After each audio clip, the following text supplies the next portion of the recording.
Olá, meus irmãos.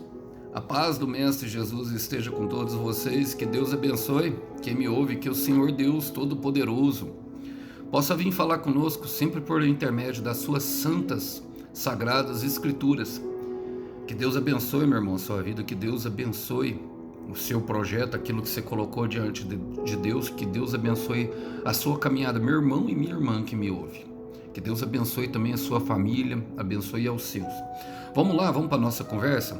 O texto hoje, para a nossa breve reflexão, ele encontra-se no Evangelho de Jesus Cristo. E eu quero ler segundo o guerreiro Marcos, capítulo 10, irmãos.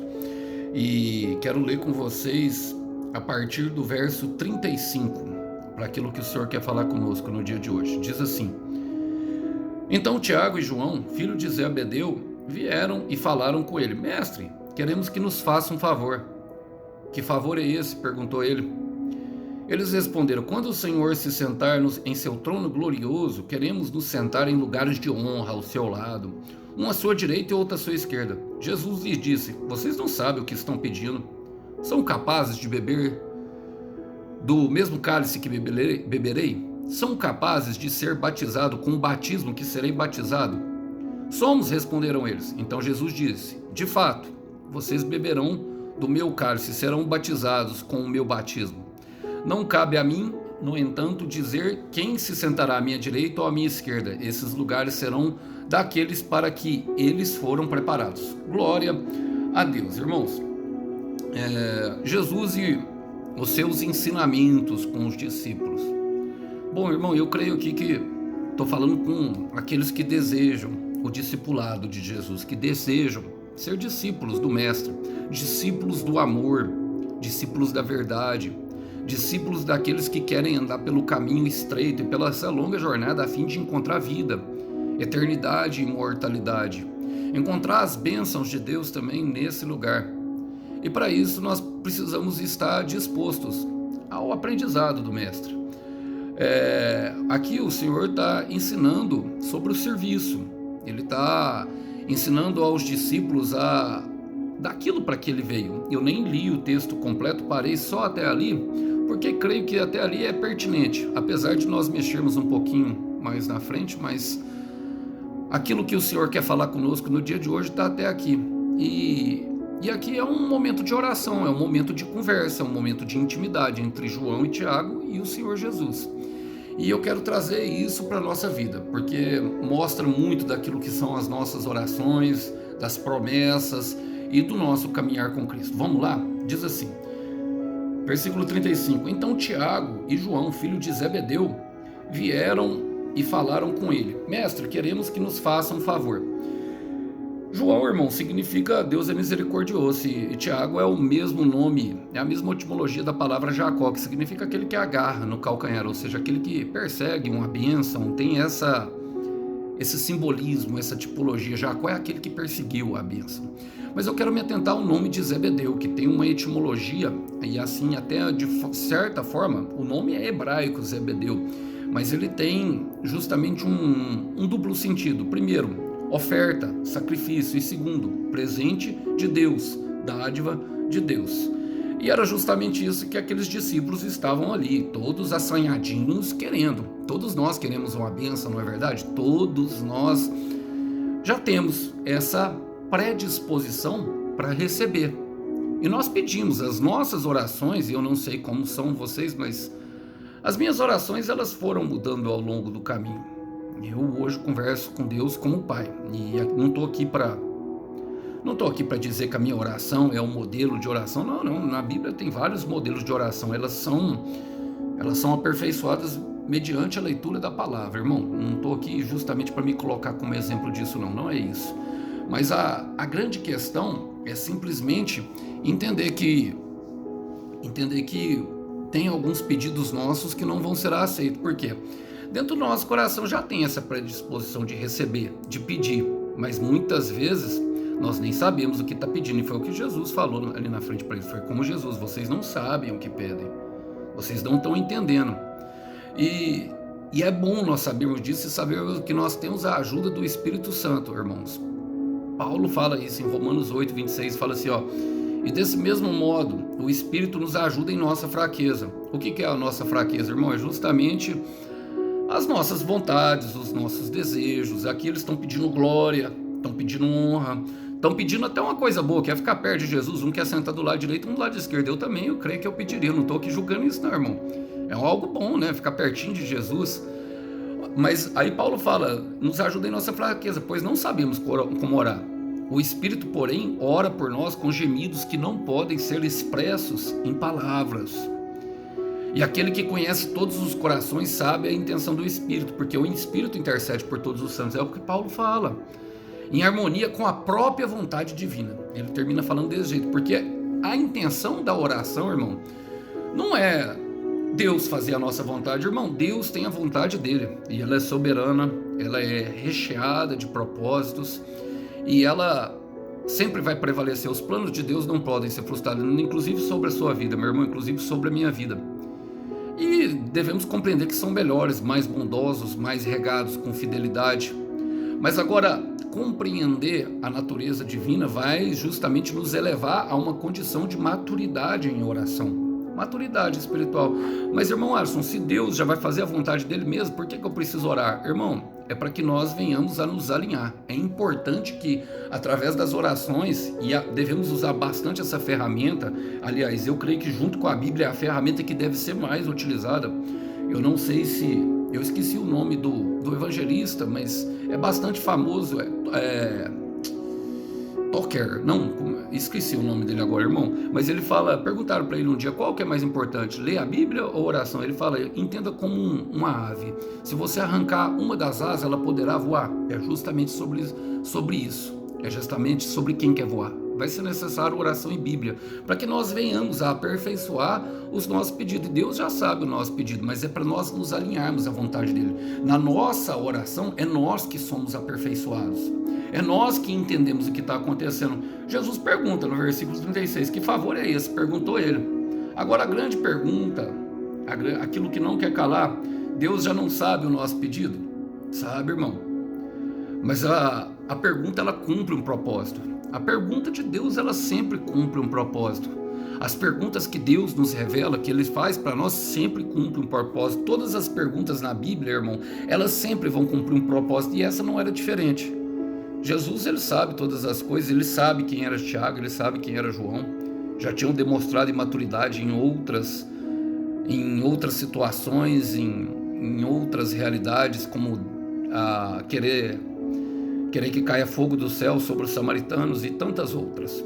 Bom, mas eu quero ler com vocês justamente um versículo que está em 2 Timóteo, capítulo 2, versículo 19. O apóstolo Paulo ensinando a Timóteo, que é o seu sucessor, aquele que viria. Paulo estava entregando o bastão para Timóteo naquelas cartas porque ele estava perto da sua morte. E ele fala, entretanto, a verdade de Deus continua firme, como uma grande rocha, ou seja, ela não muda, a verdade de Deus. E nada poderá abalar. Ela é um alicerce sobre o qual estão escritas estas palavras. O Senhor conhece aqueles que realmente são deles. E todo aquele que pertence ao Senhor não deve fazer coisas erradas. E está justamente aqui o segredo, irmão. A resiliência, aprender a se levantar depois de cair, aprender a entender o que não corresponde a um pensamento de Deus nos nossos pensamentos. E para isso é necessário falar, abrir a boca. E é o que os discípulos falam. Eles responderam, quando o Senhor se sentar em seu trono glorioso, queremos nos sentar em lugares de honra ao seu lado, uma à direita e outra à esquerda. Glória e honra, e ficar perto de Jesus. Outras vezes eles não queriam dividir Jesus, já tinham mostrado. Então aqui há uma predisposição de serem servidos, ou seja, o egoísmo.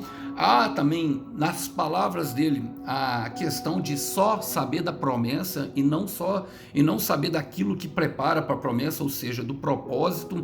Querem a glória, querem receber o presente de Deus, mas não querem, como o nome do Pai deles revela, um sacrifício e a oferta.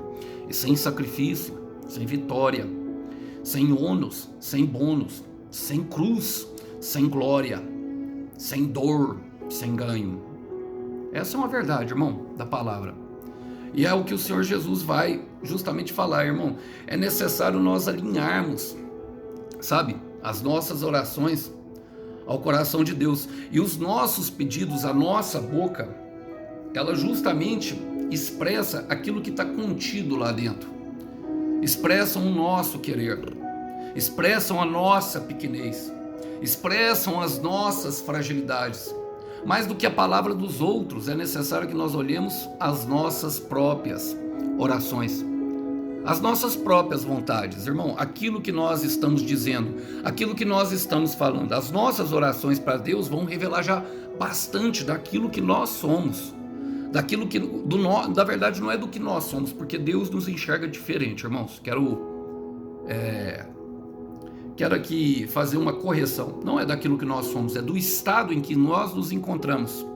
Para quê? Para que venha a haver cura, para que venha a haver crescimento, para que venha a haver maturação, para que venhamos crescer de fé em fé e de glória em glória. E essa é a ferramenta, a oração. É a oração, é por isso que nós devemos contar os nossos sofrimentos, observar como nós estamos contando, observar como nós estamos orando. Olha o que o salmista fala em Salmo 66, versículo 18. Quero ler esse versículo com vocês. Se eu tivesse contemplado o pecado no meu coração, Deus nunca teria me ouvido. Quero ler na versão da linguagem atual. Diz assim: mas se eu tivesse guardado maus pensamentos no coração, o Senhor não teria me ouvido. E muitas vezes o Senhor não vai ouvir, como foi o caso, irmão. Ele ignorou o pedido deles. Ignorou. E isso também é uma bênção, irmão. O Senhor, porque nós, como Paulo diz, nós não sabemos como pedir, nós não sabemos o que nós estamos falando. A nossa imaturidade, as nossas emoções estão à flor da pele, as nossas feridas estão sangrando. Muitas vezes nós queremos que o Senhor derrame fogo do céu e se vingue das pessoas, quando o Senhor está querendo mostrar um novo tipo de vingança. Qual? A nossa reconstrução pessoal, o nosso valor pessoal. Irmão, você quer se vingar de uma pessoa? Minha irmã, você quer se vingar de uma pessoa? Reconstrua-se. Sabe? Finja que você vai, não é nem que fingir, é que você vai ter tanto valor que você nem vai se importar mais com o mal que te fizeram. Não é nem ignorar a pessoa, mas é nem desprezar a pessoa, não é isso não. É porque você não vai ter mais tempo para isso, você vai estar ocupado com as coisas grandes de Deus. Você vai ter valor, Deus agrega valor àqueles que são deles, e muitas vezes Deus não vai ouvir as nossas orações por causa disso. A oração daqueles discípulos revelavam a pequenez dele. Olha, então Jesus lhes disse: vocês não sabem o que estão pedindo. Falou logo de cara. Vocês não sabem o que estão pedindo. Por quê, irmão? Porque é necessário que nós venhamos alinhar as nossas orações ao coração de Deus. E aqui eu quero ir justamente a Mateus capítulo 7. Logo depois do versículo 7 e 8, que fala: pedi e lhe será dado, batei e a porta lhe se abrirá, buscai e achareis, porque aquele que pede recebe, aquele que busca encontra, e aquele que bate na porta, a porta abrir-se-lhe-á. Bom, mas o que o Senhor Jesus diz logo depois disso? E aí eu quero ler a sequência desse versículo, Mateus capítulo 7, do versículo 9 ao 11. Olha o que o Senhor Jesus diz: por acaso algum de vocês que é pai,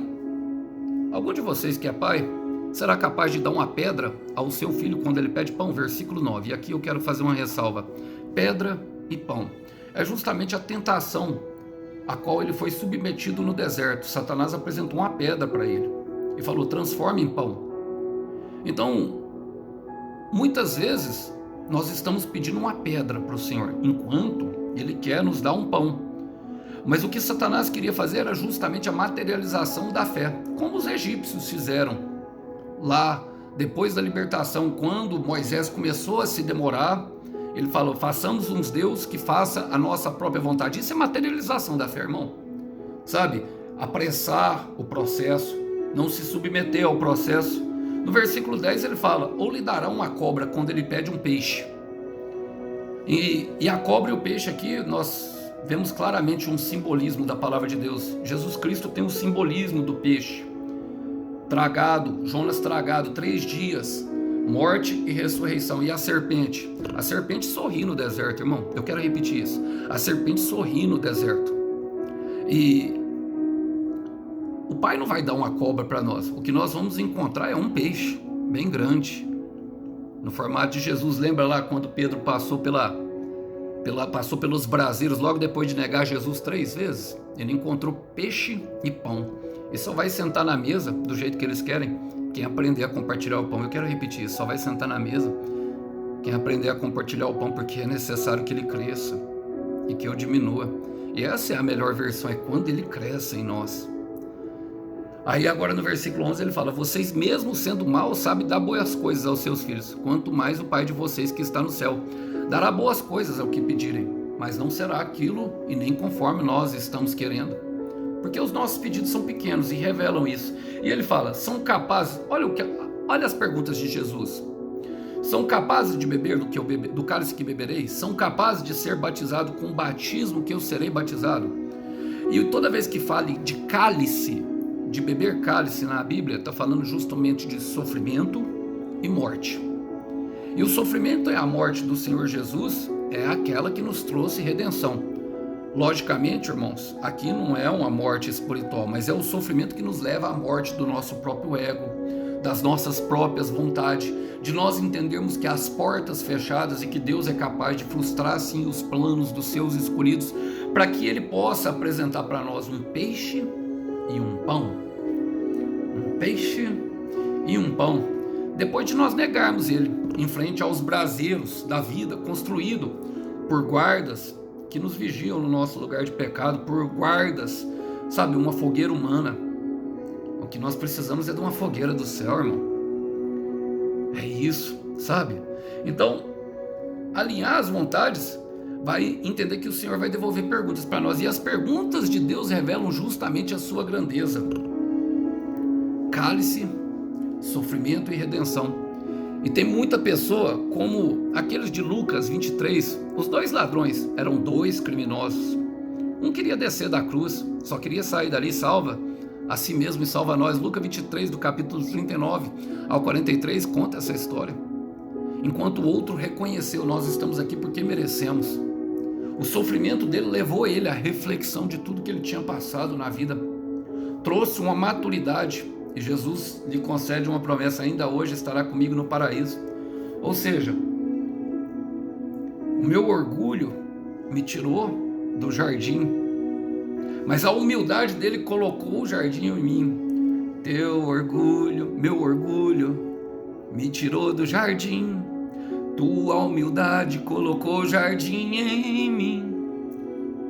E entender isso traz essa relação para nós. Por que nós precisamos?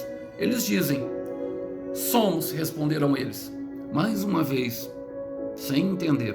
Porque a verdade é que para passar, e passaremos, todos que são discípulos, irmãos, passarão por esse cálice, passarão por esse batismo. Esse é o chamado batismo do sofrimento. Todo escolhido de Deus passou pelo batismo, e eu vou chegar lá, mas as perguntas de Deus, elas sempre revelam sua grandeza, e as nossas respostas em frente mostram o quanto a nossa imaturidade e como somos incapazes de compreender os desígnios internos do Senhor, de compreender os seus caminhos, de compreender a sua verdade estabelecida no céu, de compreender o quanto Ele pensa diferente de nós, o quanto os seus pensamentos são mais elevados. Ué, Alisson, você está falando que Deus me fez para sofrer? Não, o sofrimento ele é temporário, irmão, assim como a cruz. Jesus desceu da cruz, desceram eles da cruz. A glória é eterna. Olha o que fala Provérbios capítulo 21, versículo 2. Se você pensa que tudo o que faz é certo, lembre-se que o Senhor julga as suas intenções. Quero ler na versão Ferreira de Almeida. Todo o caminho do homem é reto aos seus olhos, mas o Senhor pesa os corações. E é nesse momento que nós entendemos que precisamos, e eu não estou dizendo, irmão, por exemplo, como Jó não viu a razão do seu sofrimento e nem conheceu, mas entendeu que o Senhor e os planos dele não poderiam ser frustrados lá na frente, que ele deveria sim passar por um refinamento. Talvez o sofrimento levou ele a entender o que tinha dentro do coração dele. E não cabe, nós não entenderemos o motivo de todo o nosso sofrimento, não entenderemos. Alguns nós saberemos que é colheita sim de pecado, que é colheita de coisas erradas, mas nem todos. Não estou aqui para pesar a mente de ninguém com respeito a isso. Agora, se Deus não está falando para nós o motivo do nosso sofrimento, é porque nós não temos maturidade justamente para saber. E o Senhor fala, então Jesus diz, de fato vocês beberão, e Ele está prometendo, vocês beberão do meu cálice, serão batizados com o meu batismo. Está falando de sofrimento e morte. Logicamente, aqui João e Tiago, eles morreram pelo reino. Tiago foi decapitado foi decapitado. A própria Bíblia conta isso, Atos 12, se eu não me engano. E o João, pelo que parece, ele sofreu muito, mas morreu de morte natural. Mas ali o que contam é que ele até mergulhou num caldeirão de óleo fervente. A grande pergunta que eu quero fazer para você, meu irmão, é: você está disposto a sofrer pelo rei e pelo reino? Sabe por quê? O sofrimento, ele também traz redenção. Eu quero repetir, o sofrimento, ele traz redenção. E se não fosse assim, Paulo não teria dito em Romanos 8 e versículo 18, a nossa leve e momentânea tribulação, o nosso leve e momentâneo sofrimento não hão de se comparar com a glória que em nós há de ser manifesta. O sofrimento, ele é temporário, mas o amanhã, ele é permanente, a qual está nos reservado. Então nós vamos sofrer para que nós sejamos lapidados, a nossa estrutura para aquilo que nós temos pedido. O sofrimento é um professor de Deus. E quer saber de uma coisa? O melhor professor. Ele traz sabedoria daqueles que são verdadeiros, daqueles que devem andar conosco, daquilo de todo mal que nós devemos nos afastar, de tudo que nós devemos manter longe de nós. Ele agrega valor, ele nos refina ao ouro mais puro de Ofir. Alguns têm preço, outros têm valor. E o Senhor Jesus termina, e aqui eu quero partir para o final, ele fala: não cabe a mim, no entanto, dizer quem se sentará à direita ou à esquerda. Ele não está dizendo que não vai ter honra, não, que não vai ter glória, não, glória nenhuma, ele não falou isso. Esses lugares serão daqueles para que foram preparados, foram para quem eles foram preparados, e não cabe a ele, ou seja, cabe só ao Pai. Então quem compreende o fundamento, meu irmão, entende que quem honra é Deus. Quem compreende o fundamento, entende que quem honra é o Pai. Quem compreende o fundamento, entende que a história, a nossa história está sendo construída pela mão de Deus. E entender isso pode trazer paz ao nosso coração, até mesmo em sofrimento. Eu encontrei paz em meio ao deserto, eu encontrei paz em meio ao vale, eu encontrei paz em meio às tempestades. Nós encontramos, é possível, e ela vem, irmão. Sabe, eu sei que eu estou pregando aqui para pessoas que têm passado por muito sofrimento e às vezes não entendem. Às vezes não entendem. E enquanto nós sofremos, nós estamos sendo depurados de toda maldade, irmão. É o sofrimento que limpa. E o Senhor permite, Ele muitas vezes permite. Não se engane. E eu quero terminar aqui lendo Romanos 8, versículo 29 e 30. Talvez seja esse os versículos que expliquem o motivo de tanto sufoco. Porque os que Dante conheceu, eu quero ler na linguagem atual. Porque aqueles que já tinham sido escolhidos por Deus, Ele também separou, a fim de se tornarem parecidos com o seu Filho. Ele fez isso para que o seu Filho fosse o primeiro entre muitos irmãos. Versículo 30. Aos que predestinou, a estes também chamou. E as que este chamou, a estes também justificou.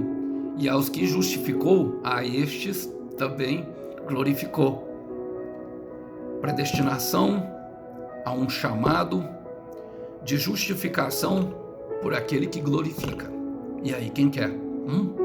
Honra do Pai. Entenda, tem que beber o cálice todinho, passar pelo processo, pelo refinamento, pela mão do oleiro, pela mão que nos lapida. Agora não se preocupe não, você está na mão dele, irmão. Você não está na mão de Satanás, você está na mão dele, meu irmão. Você não está na mão de Satanás. O sofrimento que tem vindo, assim como veio com Jó, um discípulo, vem da mão de Deus. Assim como Pedro passou pela peneira, está tudo sob o controle dele. E no final, o Cordeiro tem uma recompensa para o teu sacrifício presente de Deus. Que Deus abençoe a vocês, meus irmãos. A paz do Mestre Jesus. Eu quero fazer uma ressalva. Nós não podemos jamais comprar ainda imerecido. Todo o sacrifício que nós fazemos é para a nossa melhoria. Que Deus abençoe. A paz do Senhor Jesus esteja com todos. Tchau, tchau.